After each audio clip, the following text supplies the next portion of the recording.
What's going on, everybody? Welcome to the Frankie D'Astoli Show. I am your host, Frankie D'Astoli. As always, excited to have you guys here. I hope everybody had a great and blessed Valentine's Day. If you didn't listen to my last episode, The Truth About Valentine's Day, you might find some interesting stuff in there. And if you did listen to it, I hope that you learned something from it and that you enjoyed it. I personally had a phenomenal Valentine's Day. I took my little daughter, Bernadette, on our first ever true date. Where my wife, Christina, made a homemade heart-shaped pizza, and I got my suit dry cleaned.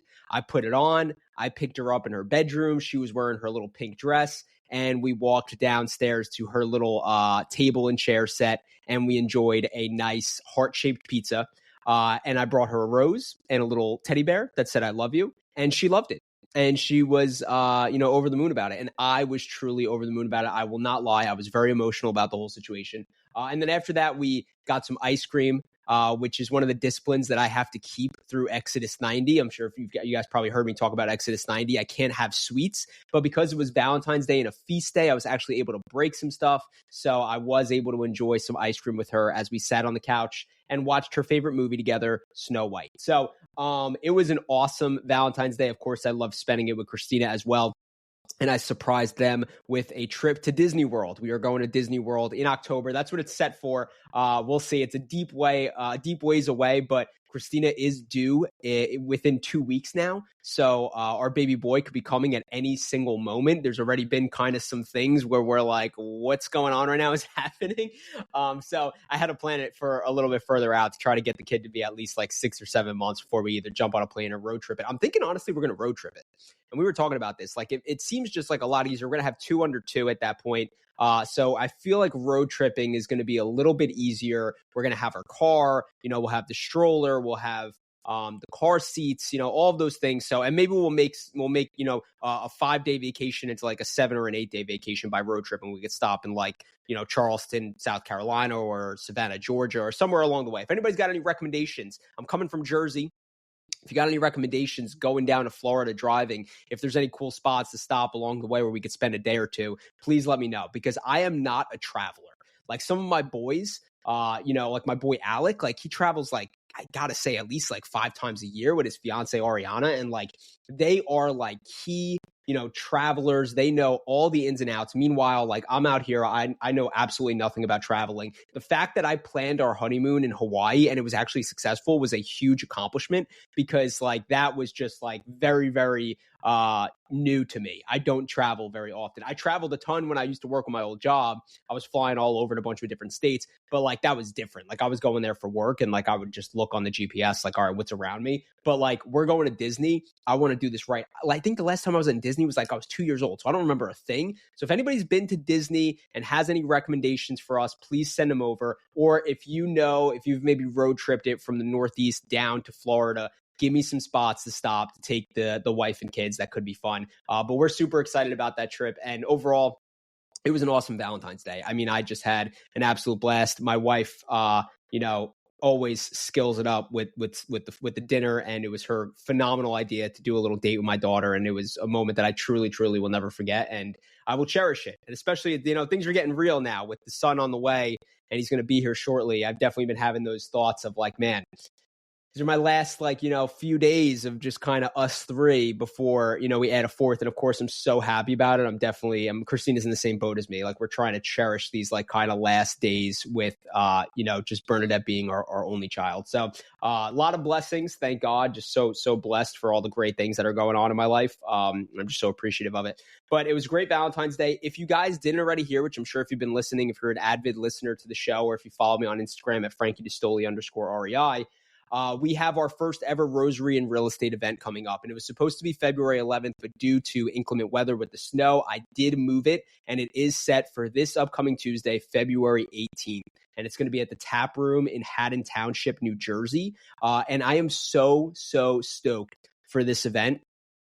This Rosary and Real Estate came to me a little while back. It was probably back in like November that it really came to me while I was praying the rosary. And I was just like, you know what? Like, I'm surrounded by some phenomenal real estate investors. And, I identify as a Catholic first and a real estate investor second. And I just really feel like it's so important that we don't just pass on generational wealth to our families, but that we pass on generational faith.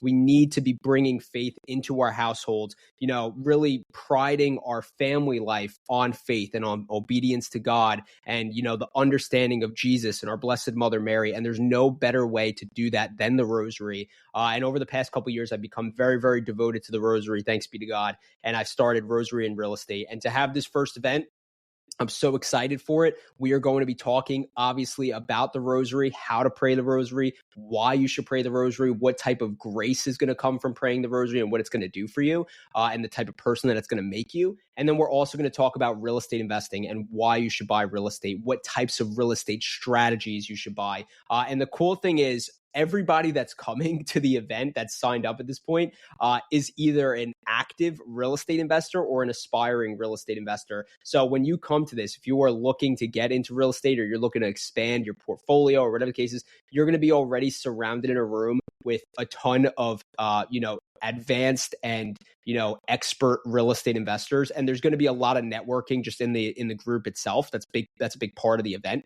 So you're going to learn so much. Honestly, I think a lot of people are coming to learn. A lot of real estate investors are coming to learn about the Rosary, which makes me really, really excited because that's my jam. I obviously love the Rosary and talking about it. But the real estate piece is obviously that second half. And the group is for real estate investors or aspiring real estate investors that want to grow deeper in their financial freedom and in their faith. So I couldn't be more excited for this event. You guys could sign up. The link is in my Instagram bio, Frankie D'Astoli _REI. I'm also going to add the link to the show notes, so you have them as well. I think I might have added them to the Valentine's Day show notes too, so they might be in there. But nonetheless, I'll be adding them to this episode. And this episode, what I'm really going to get into is how to buy property the right way. So this is going to be a real estate focused episode. And we are going to kind of break this down probably into a few different episodes, just because I don't think I'm going to be able to really fit anything in that kind of like 30 to 40 minute limit that I try to stay within. But the breakdown of these episodes is going to be, number one, the first one, the episode we're going to talk about today is comping real estate property, right? So comping is finding comparable properties in the area of a deal that you're looking at. That's part one to how to buy effectively. Part two is going to be estimating renovation costs. And that is truly, in my opinion, one of the hardest things for real estate investors to do, because most real estate investors, especially if you're a wholesaler, but and that means like you've never actually acquired your own property. I'm kind of separating the two a little bit here. Think if you're like a wholesaler and you straight up just go from A to B's, right? You're getting property under contract and you're moving those to investors. It's very, very hard for you to understand renovations if you've never actually had your own property. And even to take that a step further, even if you are a real estate investor and you owned your own property, but you don't have a construction background, even still, it's very, very hard to really understand what your renovation costs are going to look like. So I'm excited to get that, kind of going in the next episode. And then that third episode, that third kind of piece to this series is going to be the deal math. Once we've comped the properties and we understand what the after repair value is, which I'll get into shortly, and then we understand what the renovation costs are going to be, we simply put together a formula to determine what we're going to purchase the property for and what our return is going to look like after we buy that property. So that is kind of the 3-part series. I may make a 4th part on lending, but I do already have a great episode out on lending. It was an episode that I dropped before Christmas. I think it was episode 6, honestly. It was all I want for Christmas is other people's money. And I talk a lot about kind of private money, hard money, using conventional loans, stuff like that. So if you want already that kind of lending piece involved, go back and listen to that episode. Like I said, I think it was episode 6, 6 or 7, somewhere around there. But this episode is going to be on comping properties. I'm going to drop an episode. It might not be the next episode, but an episode in the near future on estimating renovation costs. And then again, in that future from there to estimating deal math. And this will all make up the series on how to buy properly, how to buy property properly, in a sense, right? Or how to buy property correctly. That's really what it's going to be. So without further ado, we're going to get into it. So comping property. And also one thing I'm going to add to this, guys, is I put together a comp guide. This is a comp guide that I give to all of my students at D'Astoli's Dojo. I'm going to put that in the show notes also, totally for free. So it's nothing like crazy. Like, I don't want you to think like, oh, I have this comp guide, I'm going to be a master comper. That's not necessarily what it is. It's actually what it is just a guide. That's all it is. And I'm going to be breaking down the guide in this episode. It's a guide on how to accurately kind of go through the steps to comp property, because comping property is one of those key factors that can make or break a deal for you. If you comp properly, that's huge because it sets up the whole formula for what you actually are going to be able to purchase the property for. If you comp incorrectly, you're done.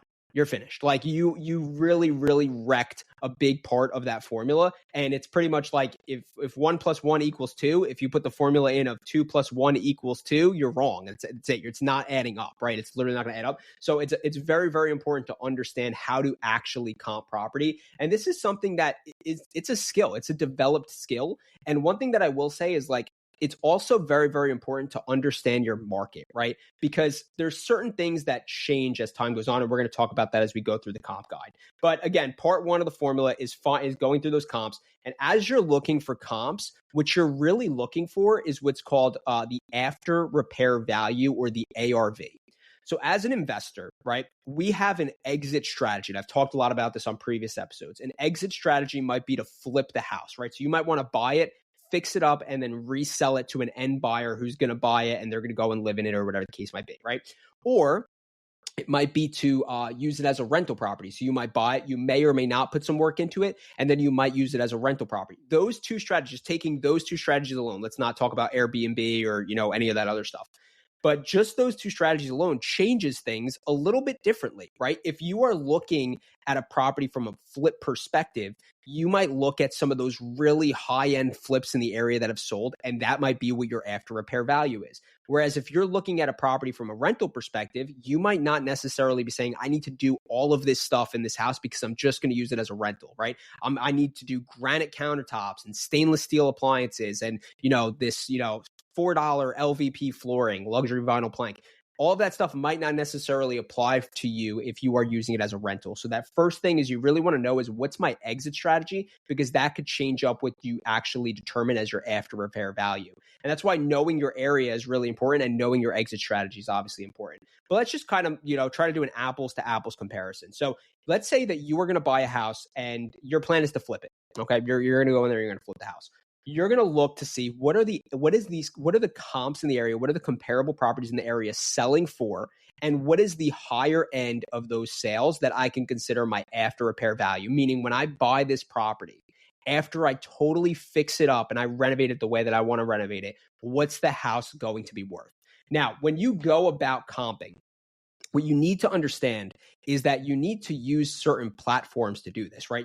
This isn't like a driving for dollars thing where you could drive around and be like, oh, that's a really nice house. I want to make my house look like that. You need to know what these homes sold for and what the value is. So let's just talk about kind of the tiers of comping platforms, we'll call them, right? So tier one, the highest tier is called the MLS, the multiple listing service. That is what the real estate agents use. This is really like the gold standard. So if you are a licensed real estate agent in your area, you get access to the MLS, and that is massively, massively huge. And just from a real estate investor perspective, the fact that my partner and I, we are both real estate agents, a girl on my team who runs my property management division, she's a real estate agent. We have access to the MLS. It makes things so much easier for us when it comes to comping properties and when it comes to determining what our after repair value is.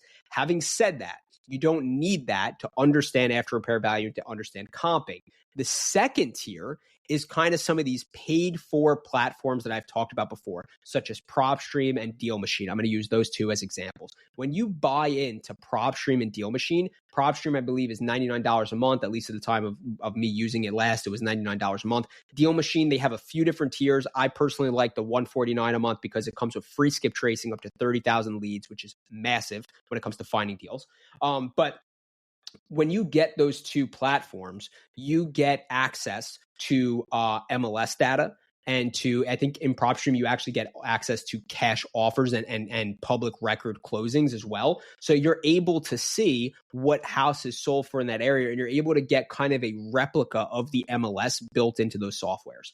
The third tier is really those free tiers, such as Redfin and Zillow, which personally, guys, I'm not going to lie to you, I love Redfin. Redfin, I think, is top tier. I have the alerts set up on my phone. I constantly am getting alerts when any new deal or property gets listed in the particular areas that I'm buying in. It comes right to my phone for notifications. So I love them, and they're really, really easy to use for comping also. Sometimes, again, it's just not like as in depth as the MLS. You can't necessarily pull like CMAs and do some of these other things, but it's still very, very good tools to use for comping, right? So you got to have a comping platform. That's step one. Once you have that platform, now I'm going to get into the guide itself to kind of help you go through how to actually comp.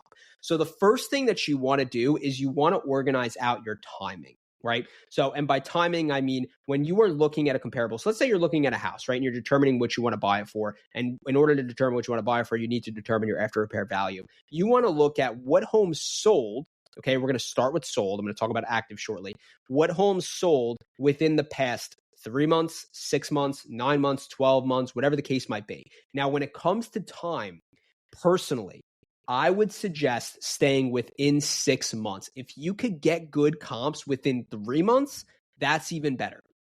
But try your best to stay within the 6-month range. The reason that is because appraisers typically use that 6-month mark to determine what houses are worth in that area. So once you go to get it appraised, they're going to kind of look for those 6 months. But what you also need to understand is at that point, you're going to have to go through the renovations, comps are going to change. But if you're looking a year back, there's too much stuff that's changed at that point, right? And in some cases, the rates might have been very, very similar. So I could understand there could be some case to actually go back a little bit further, but you really want to try to stay within those 3 to 6 months ranges because that's going to give you the best pulse on what the market's actually delivering at this moment.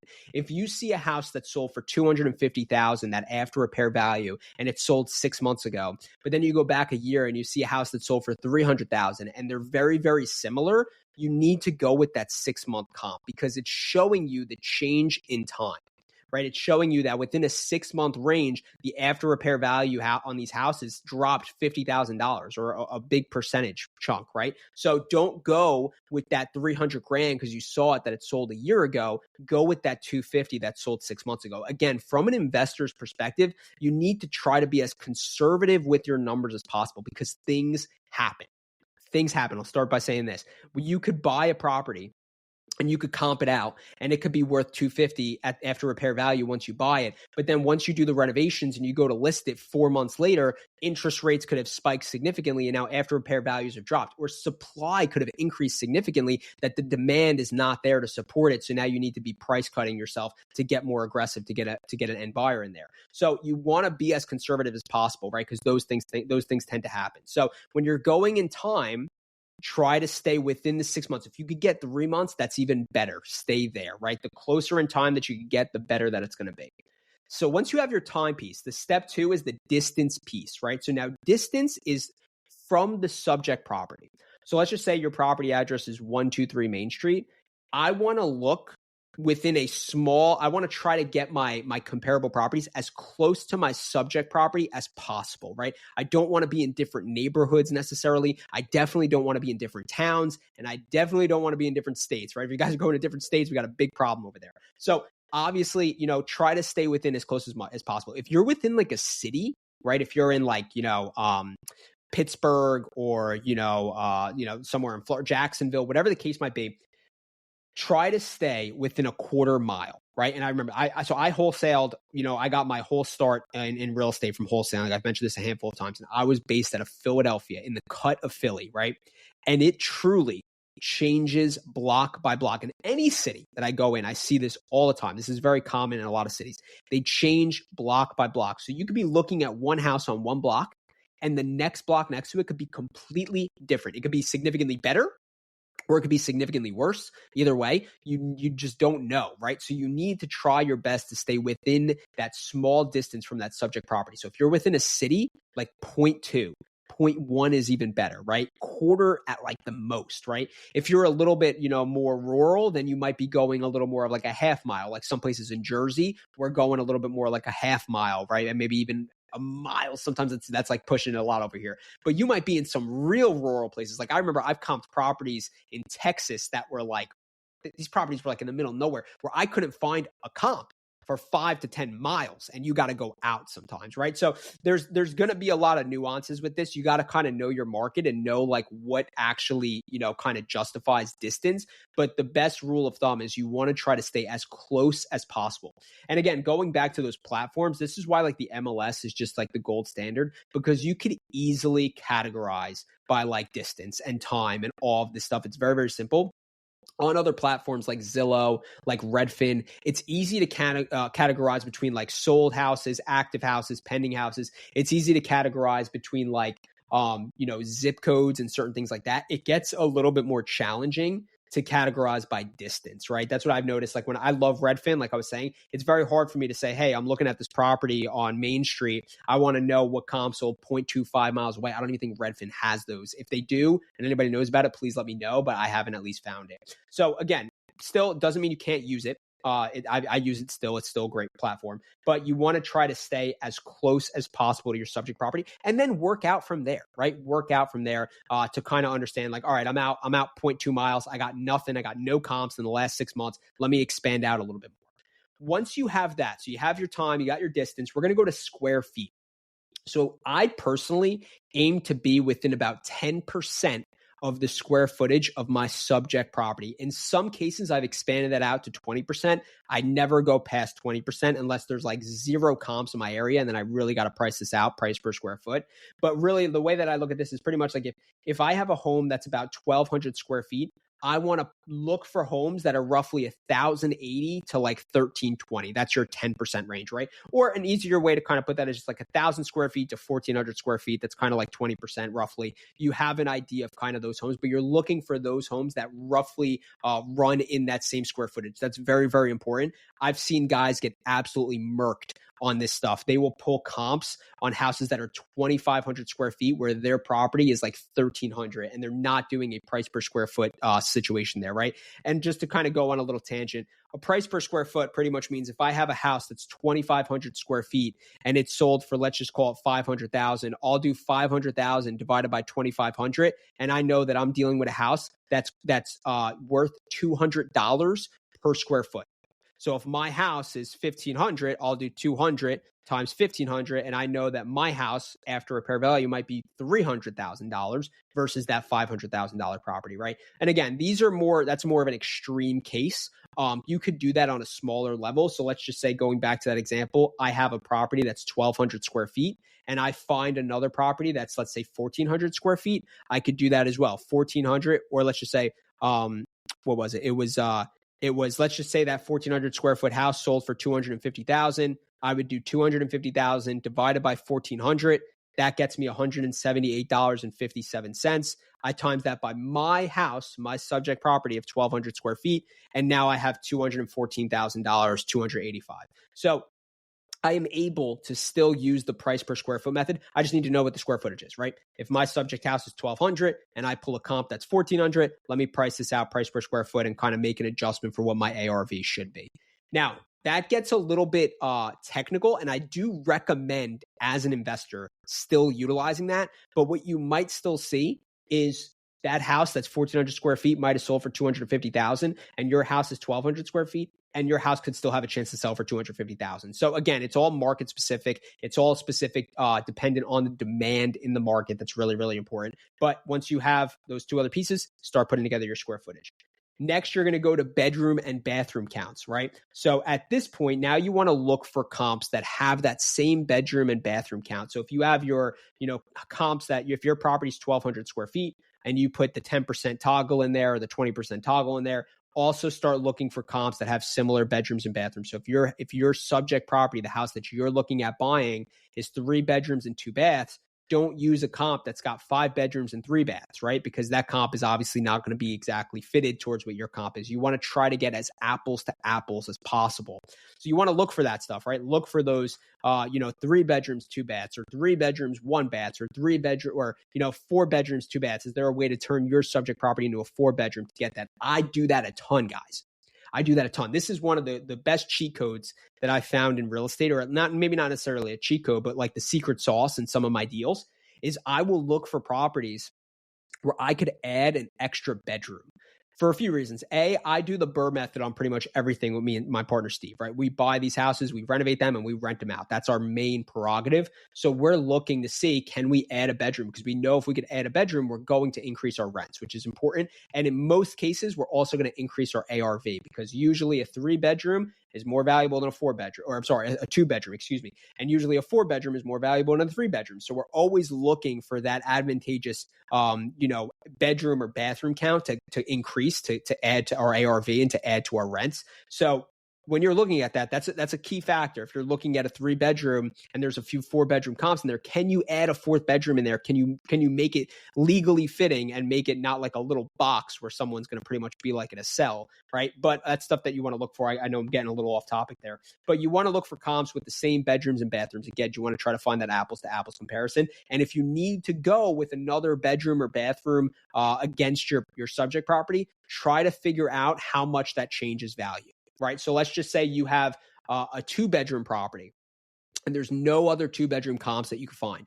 All you're finding is 3 bedrooms. You need to understand, like, all right, if this 3-bedroom is selling for $200,000, my 2-bedroom's not going to be worth that. So how do I really determine like what it's going to be worth? And that's a very, very tricky question to answer, especially if you can't find any 2-bedroom comps. I would do your best to kind of look back. You may need to go back in time a little bit. You may need to expand your distance a little bit. And you may even need to look at something else like along the lines of rents, right? What's a 3-bedroom renting for versus like a 2-bedroom? That could kind of help you determine the difference in value for your after repair value as well. At one point in the future, I'll try to make an extra video on that. But if anybody has direct questions in regards to how I really look at that stuff, feel free to DM me, Frankie D'Astoli _REI. Once you have the bedroom bathroom count, you're going to want to go to the next factor, step 5. You're going to want to look at the style of the house. This is actually really, really important. And again, a lot of times I see investors get murked here, right? So style of the house, think of ranchers, right? Kind of like those flat houses. You'll see them more in like, some of those more country areas, right? Cape Cods, those are like kind of like the more older houses looking a little bit like triangles a little bit. Multi-family properties obviously don't comp a single family house to like a duplex or a triplex or a quad. Row homes, right? That's stuff that I deal with a lot. The houses that are kind of all stacked right next to each other and they're connected. Those are a row home. Twins, which are semi-detached homes. They have kind of like 2 houses that are right next to each other, but then they're detached. They have space on the other sides of them. And then just straight up detached homes, right? Just regular houses that are detached. Those are all things that you want to look for. You don't want to comp a like interior row home, kind of one of those houses that's in like kind of a whole block of homes versus like a fully detached property. Because the fully detached property, if it's in that same area, most of the time is going to be worth more than your kind of interior row home. And you don't want to use that as your after repair value. So if that house sold for $300,000, you don't want to say, oh, my row home is going to be worth $300,000 because that house sold there too. You want to try to stay within that same style of homes. Now, this isn't like an end all be all. I've seen very different style homes sell for the same prices in certain areas, but most of the time they're either the same kind of attachment or detachment. They're either, a semi-detached type property or they're detached and they're still selling the same way, right? So that's a big thing that I personally look for the most is not necessarily always the style of the house, but more so, is it detached to other houses or is it detached totally? I think that's actually a really important piece. The next piece, number 6, is you want to look at the year built. This is actually very, very important.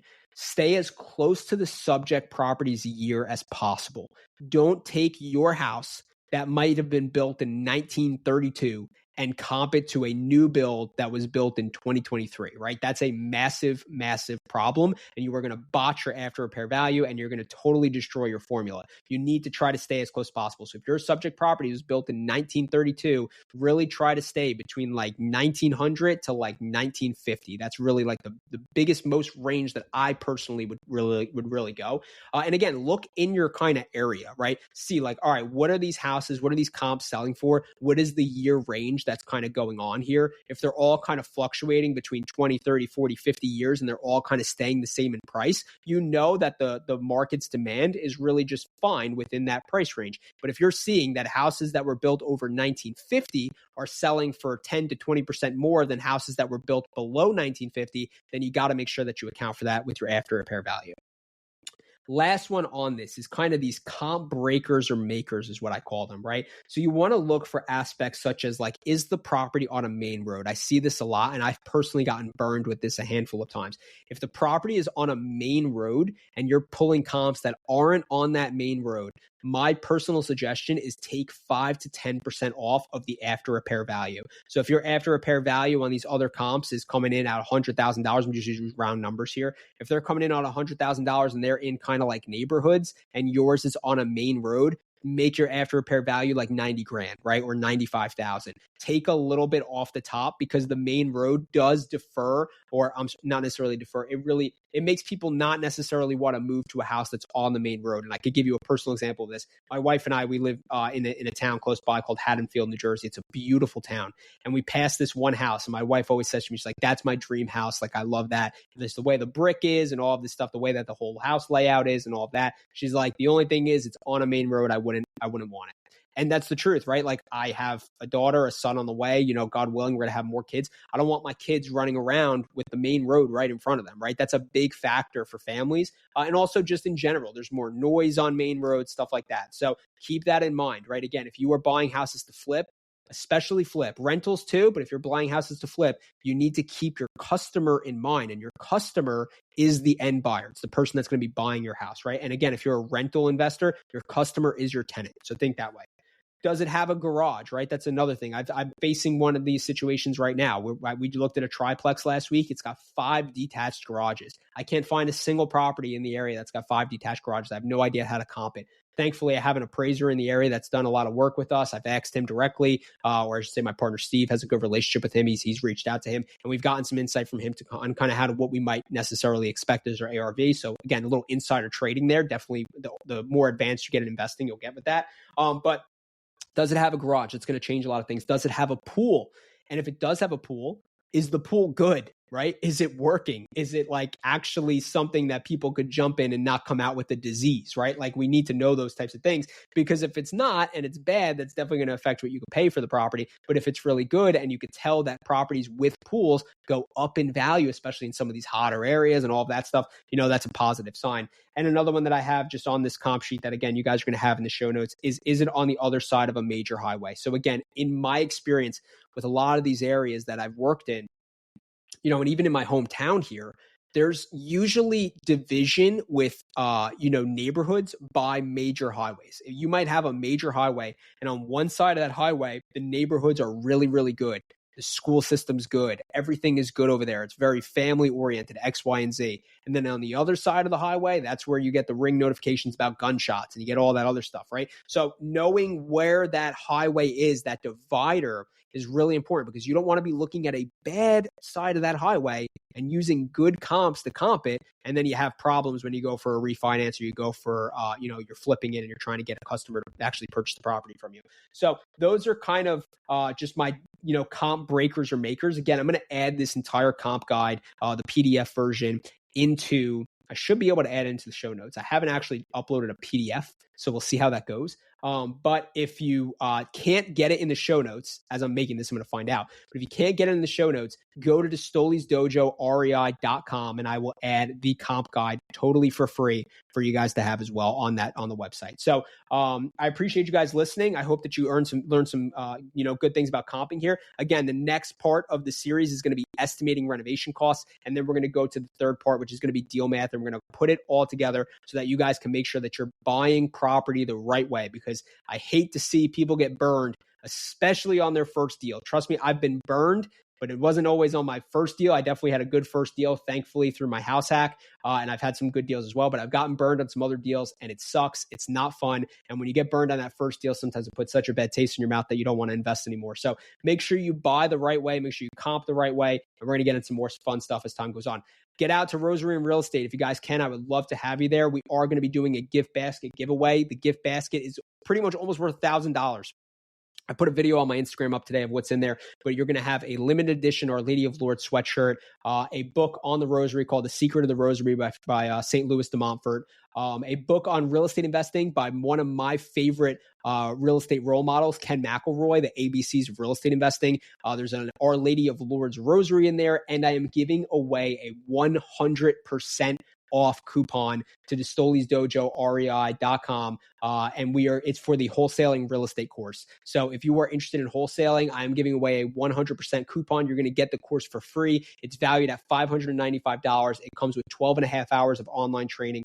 and weekly group coaching calls where I go over your questions, I give you answers to those questions, and we take action so you actually start executing and start actually wholesaling and doing deals. But you can only enter into that if you show up in person, and you need to RSVP. So make sure you RSVP with the link. I'm going to add it to the show notes. But I appreciate you guys. Pray the rosary, buy real estate. I'm looking forward to seeing you guys on the next episode. And again, one other thing I will say, my wife is getting close to her due date, so there may be a lull where I'm not dropping as many episodes. I am going to try to pre-record a few more things, and they're not going to be such deep, dense episodes. I'm going to try to pre-record just some kind of quick hit, like 10, 15-minute episodes to try to throw out there as this time's going on. But I don't necessarily know. So if you don't see me dropping so much, that's probably why. And if you can, pray for a safe pregnancy, a safe delivery, and a healthy baby boy. So I appreciate you guys. Have a great day. As always, pray the rosary, buy real estate, and peace out.